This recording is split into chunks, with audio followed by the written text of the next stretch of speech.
Welcome back, ladies and gentlemen, for the second hour of episode 57, was it, of A Song of Tara? Yep. And we are, currently, we are at Tara. I mean, amazingly enough, it's not a place that we've spent that much time on in this campaign, despite its name, but that's where we are. And we are, of course, there in the deep, deep, deep past, or some version thereof in the Umbra, where time seems to flow quite differently. And yes, you guys wanted to go hunting to try to get some gnosis back, as I understand it. Yes. Yes. Well, That strictly sounds- speaking, Liam doesn't really need it, but he's always up for a hunt. Also, it's good distraction. Yes. Absolutely. Well, you can go hunt quite readily. There is plenty of game in the surrounding areas. How long are you willing to take with this, basically? Till I'm full Right. is at least my suggestion. Well, that's a good point. Is that the druid Fergo thing did say that we can spend as much time as we need. Yes. So Yes. I suggest, I second Marty's suggestion that we just hunt Indeed. until we all have our noses full. Yes. Considering where we're going, we're going to need it. Yes. A nose full of blood. You get to you get out of the encampment, or the out of the fortifications, and go hunting in that case. And you don't have to go all that far before you find forests and plenty of game hides and places like that, obviously. And but it's what happens when you get there is that, well, clearly you're predators, so most of the spirits are in absolutely no interest in getting, into too close contact with you, and it's actually quite a complicated hunt. You keep getting tracks of animals like a boar, for example. And then when you just about get close to it, the boar actually discovers you and goes grunt, grunt, grunt, and belts off in the other direction, and you miss it. And it's first and foremost, this is, well, it's invigorating because it's physical activity, and hunting is kind of a primal thing for werewolves anyway. But mostly, at least for Liam, maybe for some of the rest of you as well, it is good distraction. It requires some kind of focus, obviously. Yeah. And you spend quite a lot of time on this. You could probably catch a few squirrels and so on, but it seems like kind of small fries compared to who and what you are here, and your needs in general. And as the day progresses, and you can kind of tell that the You're not muted, Chris. Oh Christ, I'm sorry.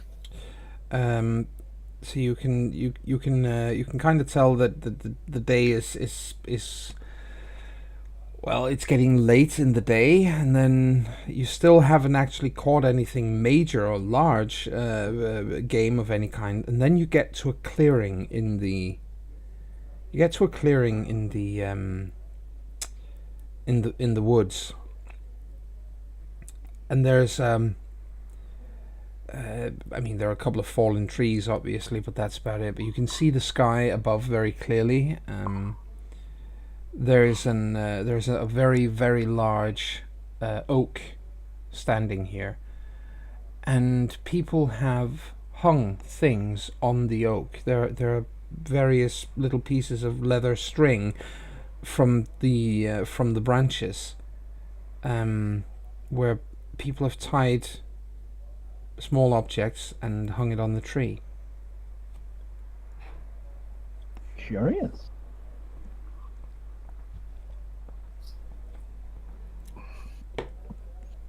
Well, I want to examine the tree. I wonder what this is. You get closer and you realize that there is a large, two large concentric circles of mushrooms around the oak. Oh. Now, Marty doesn't know, but I'm thinking she. Well, it's certainly a fairy circle. There's no question of that. Yeah, don't stand in the middle of, unless you already are, in which case you're screwed. But I think Marty starts by sniffing the edge of the circle. Well, it smells of forest and mushrooms and, perfectly normal things. Oh, in that case, I want to go to the tree. So you hop into the circle and go to the tree. Yes. All right. And once you get to the tree, you look up into it to see what these things that are hanging from the branches are. And you realize that, now that you're up close, you see from a distance, you see, coins, and there's a jug hanging one place as well. Probably somebody, had brought something to drink and hung it from the tree, some kind of sacrifice or something. Now that you're this close and you look up under it, you can see closer to the what's it called? Closer to the tree itself. You see fingers and ears on leather strings hanging. Yeah, that's weird. I wanted to take one. Yep.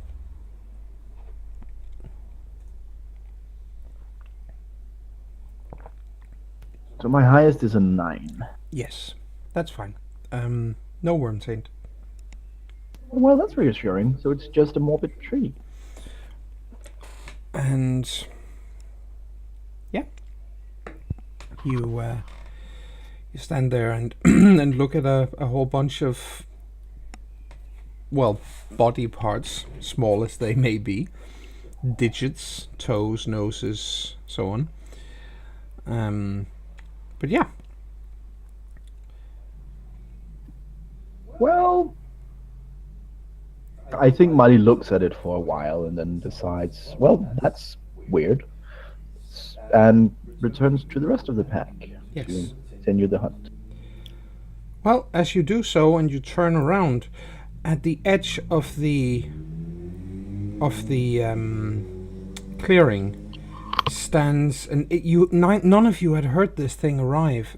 It was completely silent, but you're looking at probably the most majestic, most beautiful stag any of you have ever laid your eyes on. It is huge, with these great antlers, and a very, very regal kind of bearing. This is a king among animals. I have a feeling it will be this one. Yeah, we can't hunt. We cannot hunt this spirit. I mean, Well, does- I think Marty looks to Liam because, this is Stag, the spirit of the Phenom.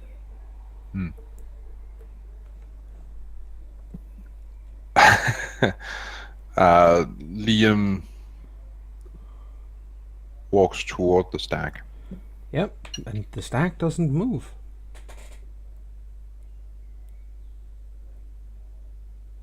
It just looks at you as you approach.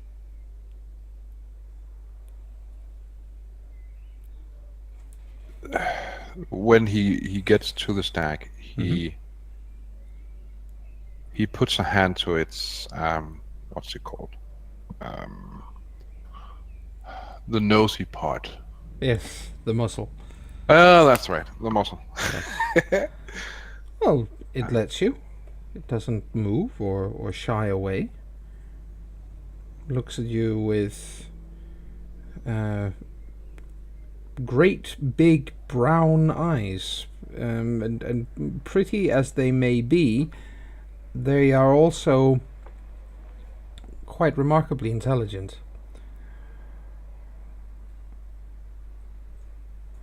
And it speaks and says, "Why are you here?" You understand it, by the way, so yeah. We are here to find... Well, he doesn't say that. He says we are here on a hunt. I see. As we prepare for a great battle. But no war is currently raging, not here. No, not here. So you are off to fight a war elsewhere, Yes. or maybe elsewhen. You are strange.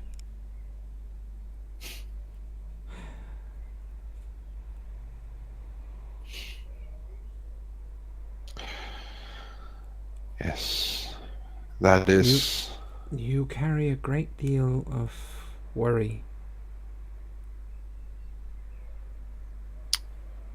Much depends on the outcome of this battle. So yes, we do worry. Have you no faith in the strength of your arms? Oh, we have. But our adversary is both cunning and resourceful. But the worm always is it not? Yes, it always is. This one particularly so. And you seek to vanquish this enemy, to defeat this great foe. How exactly, if I may ask?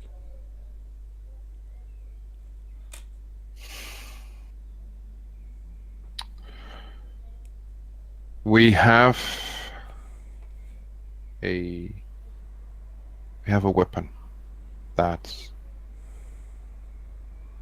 we intend to use against this foe. I see. But that is good. Then you have a plan, and you have the means with which to kill your enemy. Yes. You must have confidence then. Oh, we do. We realize that we are powerful creatures. And for the sake of the world, we must win, and we will win. So much is asked of the Guru at any day and age for you to take upon you this struggle for the world. And yet you keep fighting this fight, and nobody around you even knows of the sacrifice. It is remarkable. Can I assist you in some way, child? You are of my tribe, I can tell. Yes, I am. And so out of game, yes, I'm kind of curious how this stag would be able to help us, because as a player I'm not really sure. You are there to get gnosis first and foremost. Yeah. Okay.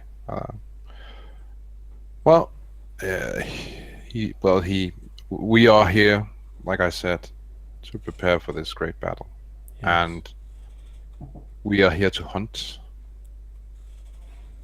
And I ask if you will let us hunt you. I cannot do that, but I can do almost as well. I am not I am not the kind of game you would hunt, but I am nonetheless able and willing to help you. Do you have a blade? Yes. And Liam produces his clave. That is a fine weapon. Please, says Stag, make a small incision on my neck Liam does so. and drink. Liam does so. Vampire! No, not like that, obviously, but it is like drinking liquid gnosis. Cool. It is a very strange sensation and not unpleasant. It's salty, obviously it's blood, but it's actually not unpleasant. And you are not only refilled with gnosis, but you get an extra temporary point. Neat. So it's all good for Liam. Does anyone else benefit from this tangentially, or do we have to go up and beg a sip ourselves? No, you'd have to go and ask for a sip. But Well, it starts with Liam, and then it looks towards the rest of you. I assume that everyone else is in equal need. Oh, yes, please. yes. Well, by all means, drink. Delightful. Slurp, slurp, slurp. You're having a stag smoothie. Well, I am in wolf form, so obviously it's... Yeah, delightful. That means that now poor Tally and Tyrion have to contend with drinking blood laced with a liberal helping of wolf slobber. Yes. So it's the same benefit for the rest of us then? Yes, it is. And just to remember, the benefits were full noses? Full noses plus Or- 1 temporary. It's Gnosis Nice. overcharge. Yes, it's gnosis overcharge. I'm going to have to ask a question then, Yes. because that brings me to temporarily 9 noses, and I remember there was some sort of Yeah. thing about that. Yes, there is. I don't remember what that thing is. When you have drunk, you feel a little strange.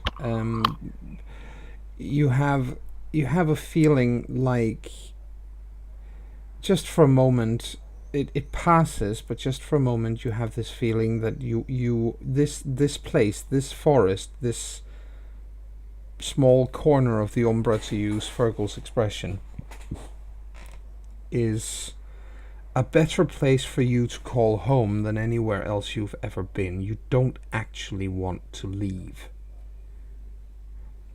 But it's never it only stays that way for a short moment, and then the stag looks at you very, very very definitely looks directly at you and says, no, you must go. You cannot stay here. It's too important. Yes. I have been without home for a long time, so I can manage. Yes. Be careful, it says, and looks at again, keeps looking at Madi and says, be careful that you do not lose yourself. It is all too easy for the Guru to lose themselves to rage, but it is also possible to lose yourself to the spirits and become one. Oh. That doesn't sound that bad. Says Terran, who also has 9 noses at the moment. It may not be, but it's not what you were born to be. Maybe when I'm old then. Perhaps. In any case, the stag says, you have a war to win.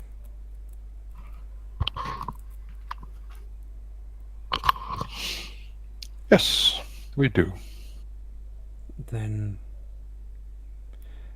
you will go with my blessing. Thank you. We are honored. The stag turns around and walks back in amongst the trees, and not long after, you can't see it anymore. It's gone. Okay.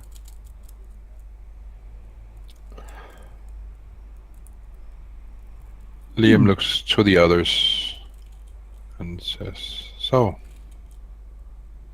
do we find something to hunt, or are we ready to go back?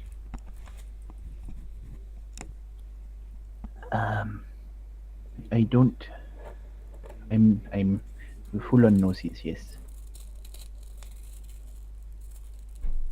Yes, as am I. And I'm assuming that you are as well, Taryn and Tally. I think so. I feel replete. Now as good as time as any, but... Well, actually no, I think we're all prepared in our minds for this as well now. As much as we can, at least. Yes. I think I shall have to write a verse about this. Anyway, back to Tara. Yes, let's go. Yes. So you head back to Tara.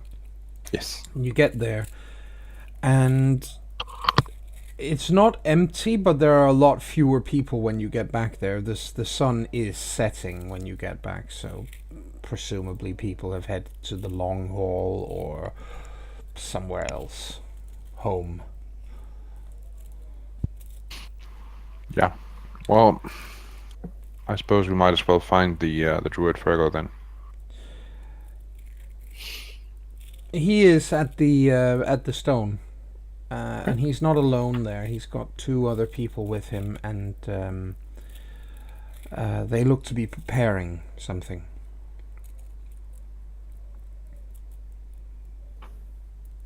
Then he spots you, and he nods and says, "Well, I hope you are all that you're all, well, I would say rested, but at least ready."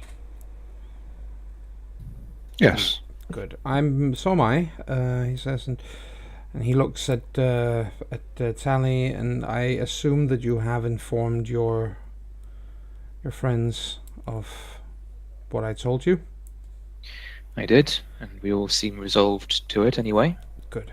He says, and then he nods to one of the two young men he has with him, and he gives him he barks a quite stern order. This is probably what the young man who you spoke to originally meant when he said that Fergal is not always a very pleasant person to be around. He seems quite brusque with the locals.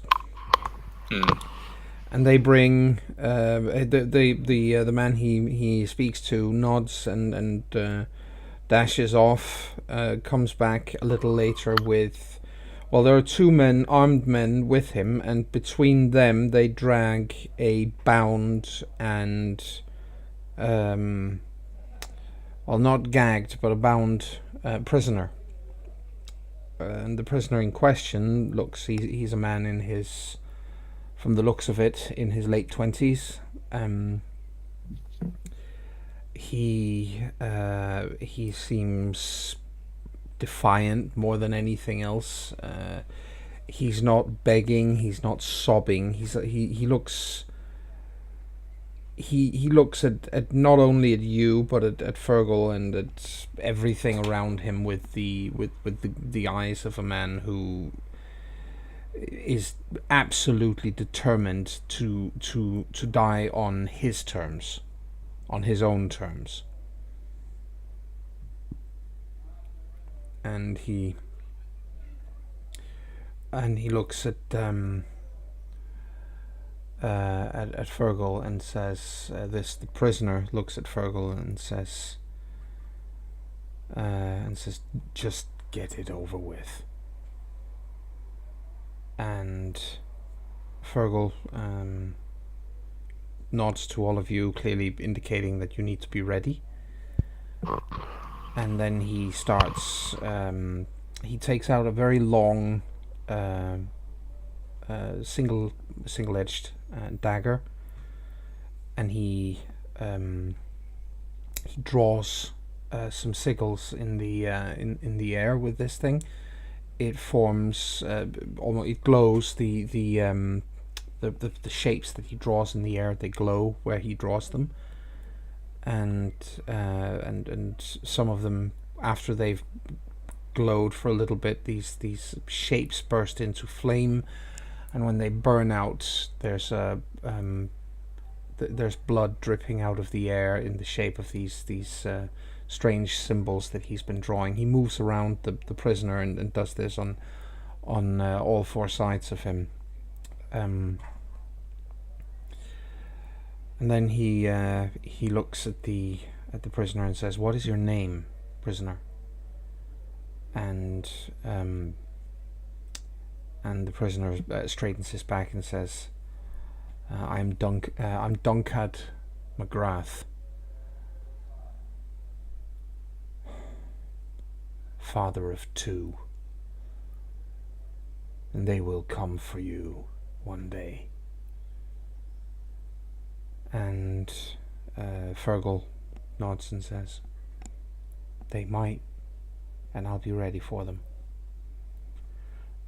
And then he plunges the dagger into the man's throat. He cuts his throat, and he cuts very, very deeply. It only takes a very short moment before the prisoner is dead. He bleeds out, but the shock kills him before that. He falls to the ground, and the blood pools around the stone, which begins to glow. And Fergal looks at all of you and says, grab it now. I assume we all do then. Yes, Yes. Liam grabs it, I grab it. Something grabs it. Okay. There is much grabbage. Yes. And everybody does so. Liam does, I can see, and Taryn, and Maddie, what about you guys? Yep, sure. Yes, I already said Oh, yes. sorry, I didn't hear. I'm sorry. And, well, you grab the stone, and you find yourself suddenly hurled through, and it feels like somebody is turning you inside out, and upside down, and back to front, and all at the same time. It doesn't hurt so much as it feels extremely nauseating and very, very, very weird. And when you land, you land on a piece of grassy ground. No, on a beach. No, it's cliffs. Or maybe a bog. You're not quite sure. But as you get up, you realize you are somewhere else entirely. And everything around you is constantly changing. Right. Flux realm. Yeah. Yes. Yeah, exactly. Yeah. It would appear so, Tally. That's unpleasant. And as Liam says so, he goes from Homid to directly to Lupus and back to Glabro and back to Lupus and up into Krenos and back to Homid. You basically, and it happens to all of you. You cannot, you can't control the form that you're in. You can just imagine. That case I mentioned. As this is happening, Tally's just going, "Oh, this is hopeless. How with this changing happening?"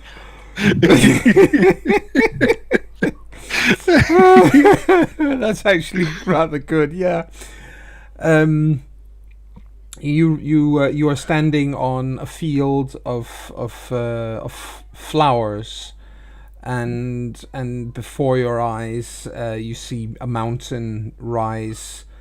Almost literally right in front of you, only to sink back down in the space of a couple of breaths, and it turns into an ocean. You all plunge into it, and as you get wet, you start to flail around to stay afloat, and suddenly you are once again standing on a beach. It is literally changing that fast all around you. I need all of you to give me a willpower roll, please. Okay. If only we had also recovered willpower. Yeah. Well, we could have spent 2 days resting there, but that I think we wanted to maintain some agency. Yes. 1. Yeah, I'm assuming this is not overwhelming odds. No.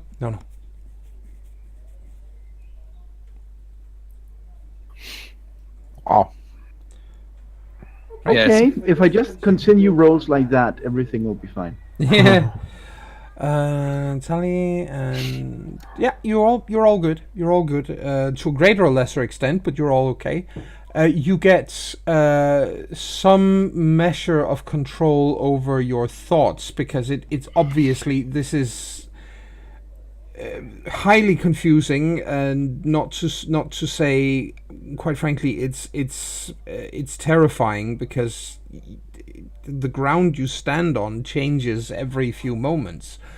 Who knows when it's going to change into a river of lava, for example? But you manage to focus, and at least for the time being, everything around you seems to come reasonably to rest. It doesn't. The landscape itself doesn't change, though.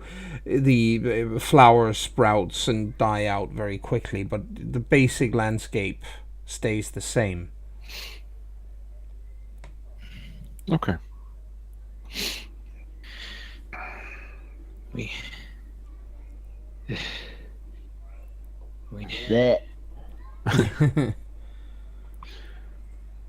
need a direction and we need an anchor.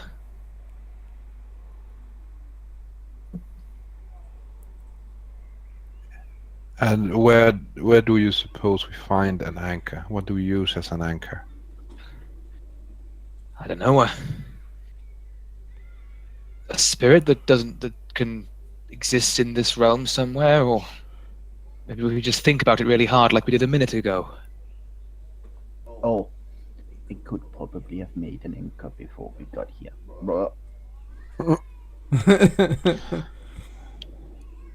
All right. Just have to find our own way. Besides, imagine a compass. I feel stupid now. We all have moments. Marty specifically knows a right for making like an anchor to travel into the deeper parts of the Umbra. Oops. Don't. Well, Whoopsie. We were in a hurry. Oh dear. Well, we'll improvise. We always do. Yes, of course. That hurry also means that Taran only has, as far as I can tell, 1 willpower. So. That's... Yep. We done goofed again. Just a bit, but it happens. I mean, yeah, we should have asked, and Aaron should have spoken up. But So, looking around, are there any landmarks that that don't change anything that remains constant? Well, most things around you do for the moment, because you, as I said, your willpower rolls were all successful. So you all managed to keep. Reality is still a bit weird and so on, but you do very occasionally still spontaneously shift, from one to the other. Also, you don't need to be continuously muted. It's fine to speak up and be part of what's going on. That's absolutely fine. Yeah, but I keep forgetting. Yeah,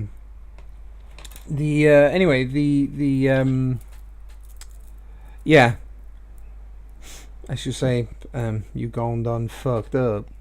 But yeah, in general, all of you, by not asking, because willpower would have been willpower would have been nice. But yes, Asking what?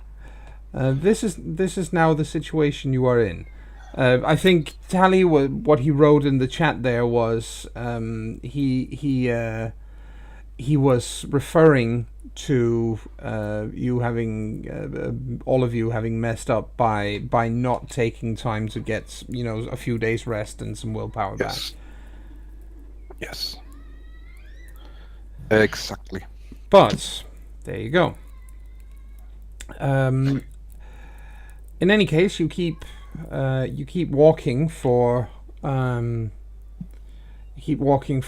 while, and as I said, the landscape is it's not completely stable. Nothing in the Flux realm ever is, but the changes are minor where you are. Try to say, I know the Flux realm is like chaos and entropy and shifting but we do have some measure of constancy by our presence here. And since time has no meaning in this place, would it be feasible to, I don't know, get some kip here while a few of us keep watch? Or try and keep us place? Well, now you use the word entropy, and it's quite important to underscore that entropy is in fact not part of the Flux realm. Flux realm is specifically a place of utter raw creation. It's not a place where things wilt and die. It's a place where everything changes all the time because new creation is constantly happening. Okay, so aside from my gaff of language, does my question hold any water? You could. I mean, at least on paper and in theory, you could. The Flux realm is obviously not a safe place, but yeah, sure. Well, we've shot ourselves in the foot, and I think it would be advisable. Yes, absolutely. So, is the lack of willpower points in Terran, is that something that is visible to the rest of us? No. Body language, anything like that? Well, I have written a couple of times that you're staring into empty space. Yes. People don't, generally speaking, though, people don't necessarily read the chats. It's better if you speak up and say it. I probably have, but forgotten I had muted. Probably, yes. Either way, that happens. Yes, she does have this 1,000-yard stare going. I was about to use that exact expression. Talia will speak up then. Taran. Yeah. No offense, but you're staring off into space and you look knackered. So do you. You more than me. Charlie has a point, Taran. You do look like you could use some rest. Let's just get this over with. I'd rather get this over with a pack full of werewolves who are ready for the fight. You don't look like you're ready for the fight, Taran. We should probably have rested before we got here. Yes, we should. Unfortunately, that's not an option right now. Resting before we got here, that is. Maybe we should get some R&R here, just for a bit, some of us can stand guard, while the rest of you get a bit of rest, a bit of shut eye. Yeah. We need to be at our best. Right. I'll do that. You three get some rest. All right. Okay. Okay, Taran? Yeah. Okay. I shall try and think constant thoughts. Please do. Okay. So I assume that the three of them lay down among the ever-shifting grass and plantage and attempt something resembling sleep. Yes, something resembling, yes. At the very least, relaxing. Okay. How long does this state of affairs continue before a dice needs or die or dice need to be rolled? Well, the moment one of you lose consciousness to sleep. Mm-hmm. So do we all roll, or just Taliesin being the only conscious one? Yeah, Tally, you roll, since you're the only one who's staying awake. I would like to note that I specifically said all rest because Marty needs very little sleep, so I don't think he's going to actually sleep. No, you need sleep to recover Gnosis. You specifically need a full night's... Gnosis or willpower? Sorry, not Gnosis, willpower. Well, I've, if anything, done even better with my roll than last time, so... Yes, you have. Wow, very 4 nice. successes. He's clearly feeling very willful. Yeah. It's possible, just to finish this thing with Marty, it's possible that you don't need as much sleep as the others, but you do need to actually sleep. Okay. I'll just read my my merit and see if it says anything about willpower.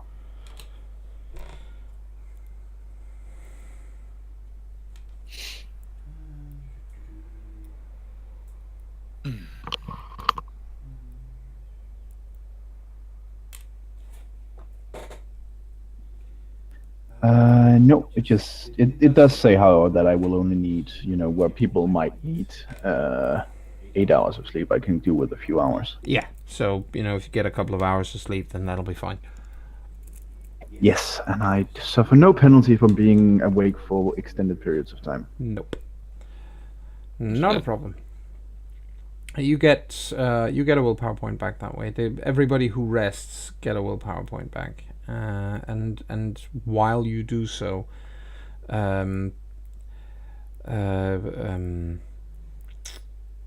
Tally is able to keep everything reasonably stable around you. But I say reasonably stable. It's pretty serious nonetheless.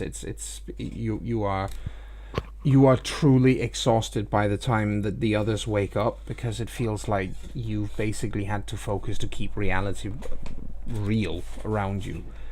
Yep. For 5 people. So you are totally busted by the time you get back around. And I shall compensate for this mechanically by actually spending a willpower point, I think. Sure. That would work. As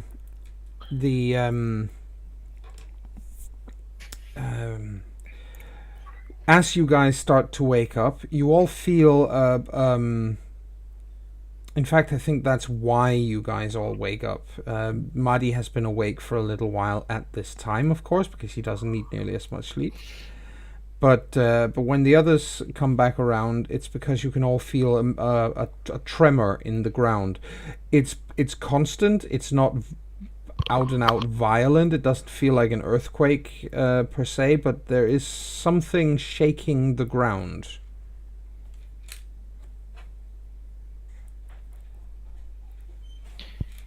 What in the name of... Well, what could that be? Liam looks at Tally and so I'm guessing I'm not the only one feeling tremors in the ground. No. I think we need to get ready. Yep. there is a long moment of where these tremors keep building, and then suddenly it looks like hills sort of erupt, not mountains, but large craggy hills spring up literally everywhere around you, in sort of in a semicircle.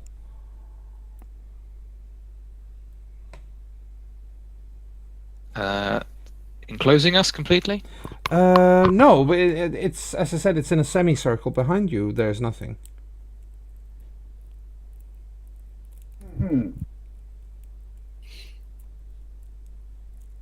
Your call, Liam. What do we do?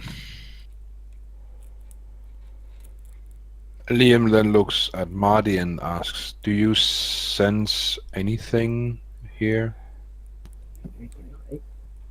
You've barely asked this by the time you see another series or another set of similar hills coming down from the sky. Again, laws of reality don't really seem to apply in this place, but they come down from the sky towards the others. The other hills, and you hear this deep rumbling voice coming from behind you. Very, very deep, long, huge, enormous, gigantic voice going, "Little creatures, what are you doing in my mouth?" Hoping not to be eaten. I know it's a bit of a stupid place for that, but well. Basically, it wasn't hills, it's teeth. Yep. You are sleeping on my tongue. Then we should really get out of your mouth, shouldn't we? Sorry about that. It tickles.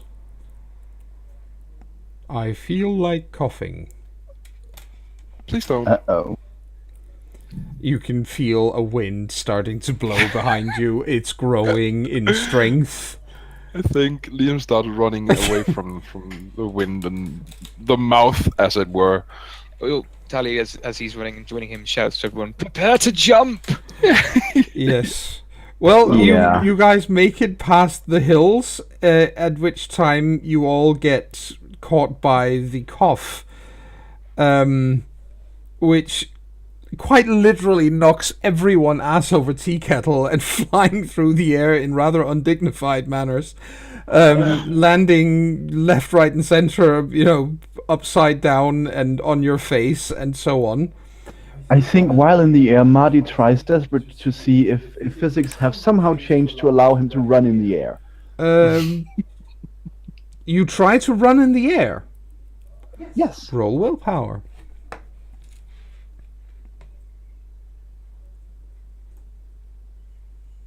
Use that. Yeah. No, you can in fact not run in the air. You splat to the ground, because that's an actual botch. You splat to the ground, and it hurts quite badly. You take a health level of damage because you land badly. Hey, What kind of damage? It's just what's it called? Bashing damage. You're Right, so it will be gone soon enough. oh yeah. What did you say, AJ? Well, Taryn has learned how to fly. She just needs to make theory into reality and miss the ground. Hey, you So try. she's trying to distract herself before she hits the ground. Okay. Nice, okay. nice, Give me a nice willpower roll. nice hitchhiker's reference there. The art of flying is the ability to throw yourself. That is why she's doing it. Yes. This is just as weird as that book. So she thinks, well, if I distract myself at this last second, maybe. That's a good point. If the Flux realm is the realm in which Douglas Adams existed, that Well, as I said, you're upside down. Oh my, nice.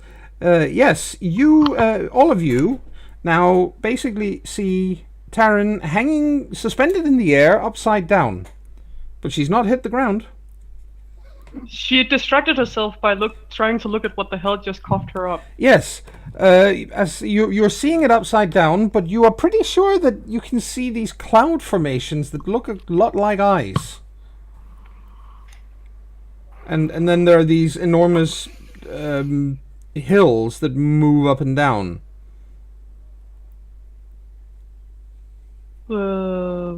Guys, did you Yep. see that? See She's what? pointing. She's still upside down, but she's pointing at it. Think we can still see it, Taran. Excuse me. Yes. Sorry for the intimate intrusion, but might we know who we've accidentally slept on the tongue of? I don't have a name. Ah, yes, of course. We tend not to have names. There's more of you? Oh, yes. I am but one of many. Okay. Well, what are you, sir? Oh, I am more than a spirit. I am the essence of the earth.